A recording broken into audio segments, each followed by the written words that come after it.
नमस्कार, प्रणाम, आदाब, सत श्री अकाल, जय भीम, जोहार। आप देख रहे हैं पॉपुलर न्यूज फ्रंट। और मैं बता दूं कि ये दृश्य जो आप देख रहे हैं ये हाजीपुर का है।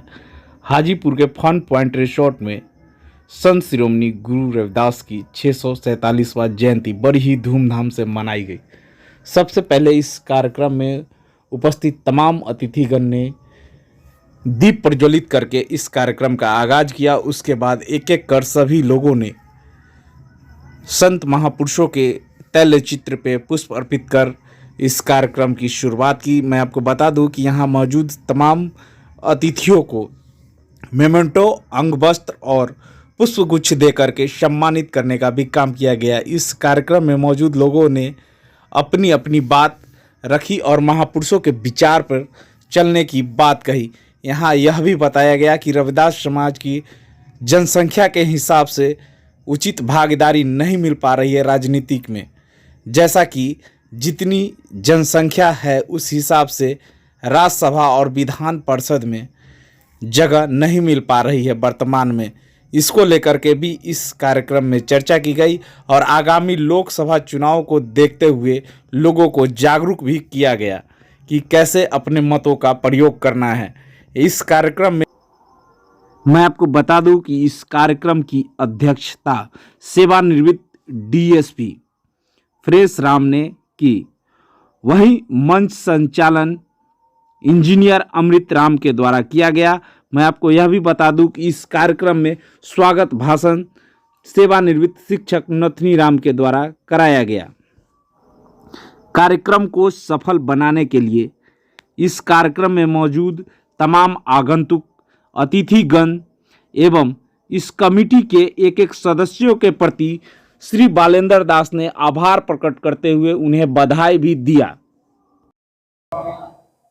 आज यहाँ संत शिरोमणि गुरु रविदास की 647वां जयंती मनाई जा रही है। हाजीपुर में तमाम गांव-गांव से लोग यहाँ उपस्थित है। महिलाओं की संख्या भी काफी अधिक रही है। इसको देखिए आपको क्या लग रहा है? संत शिरोमणि रविदास जी के 647वां जयंती के उपलक्ष्य में हाजीपुर वैशाली की धरती पर उनकी जयंती मनाया जा रहा है फन पॉइंट रिसोर्ट में। और 16 प्रखंड के हाजीपुर वैशाली के सभी लोग एकत्र हुए हैं। माता बहनें, भाई बहन जो रविदास जी के चाहने वाले अनुयायी हैं वो लोग भी मिले हुए हैं। सभी लोग सम्मिलित होकर हम लोग रविदास जयंती बहुत ही उत्सव ढंग से खुशीपूर्वक मना रहे हैं, दिल खोल के, और अपने पूर्वजों को याद करते हुए अपने जीवन को आगे बढ़ाने में हम लोग अपना प्रशस्त रास्ता तय कर रहे हैं। इस कार्यक्रम से क्या उद्देश्य दे रहे हैं? उद्देश्य तो महापुरुष का जीवन को याद करते हुए उनके राह पर चलना, अच्छे अच्छे कामों को देखते हुए और उनके कहे हुए विचारों को अपनाना अपने जीवन में और अपना चलना है। कौन सा उद्देश्य पे चलना है? उद्देश्य तो यही है कि जो दलित समाज काफी पावदान के नीचे है और उनको नशा जो है वही उनको मतलब नीचे ले जा रहा है। तो नशा मुक्त समाज बनाने के लिए हम लोग अभियान किए हैं। बालक हो या बालिका हो, सबको शिक्षित करना। शिक्षा वो शेरनी का दूध है, जो पिएगा वही ललकारेगा। तो शिक्षा कलम इतनी बड़ी ताकत होती है कि तलवार भी नहीं कर सकता है। तो इसीलिए हम लोग शिक्षित होने का और नशा मुक्त समाज बनाने के लिए हम लोग एक मिशन चलाए हैं। इस रविदास जयंती के उपलक्ष्य में अपने समाज को जागरूक किए हैं। माता बहनों को भी बोले हैं कि पाखंडवाद, अंधविश्वास और ब्राह्मणवादी प्रथा जो भी है उसको दूर करते हुए अपने महापुरुषों के जीवन को देखते हुए और अपने राह को, बच्चे को शिक्षित करते हुए अपने राह को अपनाना है। मैं प्रोफेसर सुनीता कुमारी हूँ और रविदासिया धर्म संगठन के प्रदेश उपाध्यक्ष और जेडीयू पार्टी से भी मैं प्रदेश उपाध्यक्ष ही हूँ और इस सभा में मैं सम्मिलित हुई हूँ। आज के कार्यक्रम के विषय में क्या कहेंगे?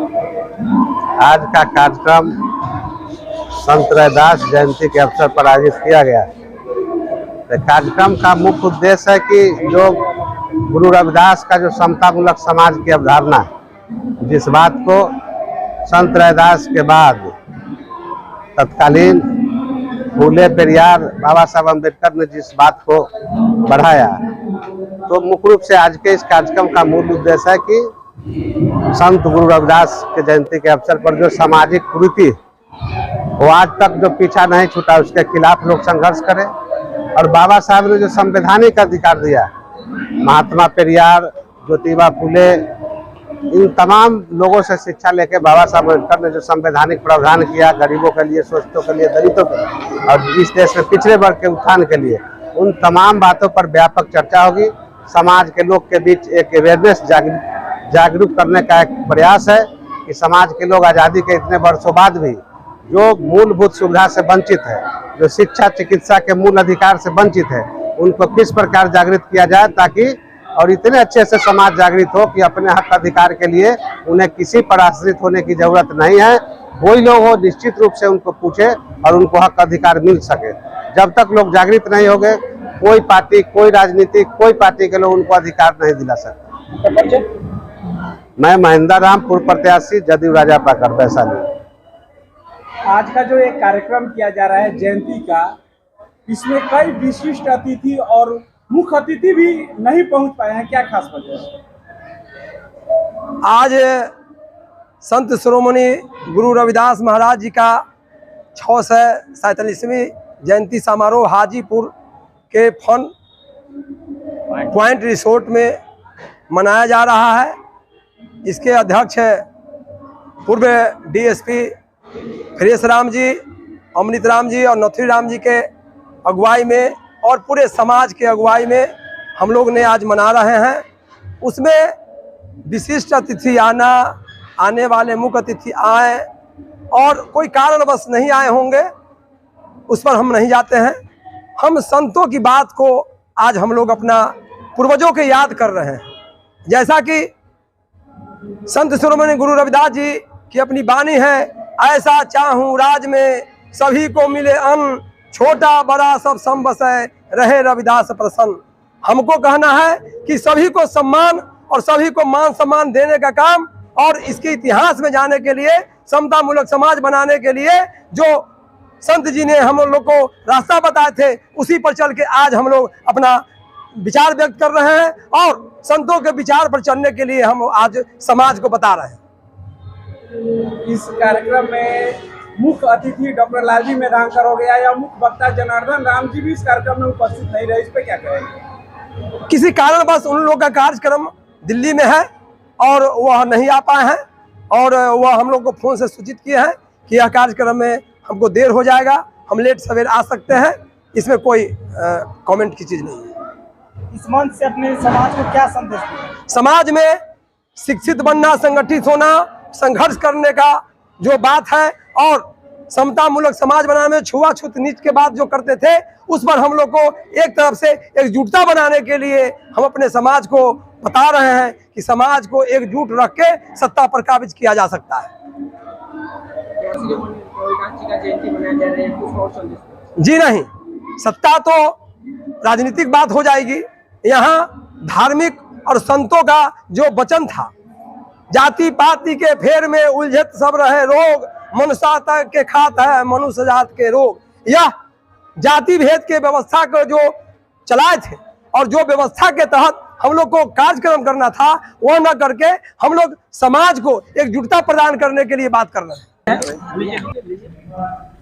सारी पार्टियां एक तरह कह रही है, बहुत सारी पार्टी बिहार में कह रही है कि हम रविदास समाज के हित ऐसी है, लेकिन पार्टी लेवल पे संत शिरोमणि रविदास की जयंतियां नहीं मनाते, इसको कैसे देखते हैं? आपने देखा होगा कि भारतीय जनता पार्टी के तत्वावधान में देश हो या प्रदेश हो, जब भी बनारस की धरती पर यशस्वी प्रधानमंत्री नरेंद्र मोदी जी जाते हैं तो कार्यक्रम के पहले या बाद निश्चित रूप से गुरु रविदास जी के मंदिर में माथा टेकने जाते हैं। मुझे लगता है कि गुरु रविदास जी महाराज हो, बाबा साहब डॉक्टर B.R. अम्बेडकर जी, तमाम महापुरुषों का जो सोच था, जो देश में पूर्ववर्ती सरकार रही है, वर्तमान के बिहार की पूर्ववर्ती सरकार रही हो, इन लोगों ने इन महापुरुषों को सपना को नज़रअंदाज किया, दलितों को नज़रअंदाज किया। अगर ये समाज में अगर समरूपता बढ़ रहा है तो देश और प्रदेश की वर्तमान सरकारें आज इनकी रोटी कपड़ा मकान आवास शिक्षा सुरक्षा सम्मान दे करके आज जीने के लायक बनाया है। आज भी दलित समाज के लोग ही संत शिरोमणि गुरु रविदास की जयंती मनाते हैं, उनके मंचों पे जाके लोग रोटी सेक लेते हैं राजनीति, लेकिन अपने पार्टी स्तर पे नहीं मनाते हैं राजनीति। मुझे लगता है कि इस परिधि से सबको बाहर निकलने की जरूरत है। महापुरुषों ने किसी जाति धर्म में नहीं होते हैं, महापुरुष सबके होते हैं। हम सबको भी ये बात को समझने की ज़रूरत है। महापुरुष एक जाति के नहीं होते, एक धर्म के नहीं होते हैं। जैसे आपने अभी सुना है कि गुरु रविदास जी क्या जब बातों को सुनेंगे सबका एक साथ एक सम्मान, सबका उस भाव था, सपना था। लेकिन आज ये समाज में भी जैसे जैसे जागृति आएगी, समृद्धता बढ़ेगा।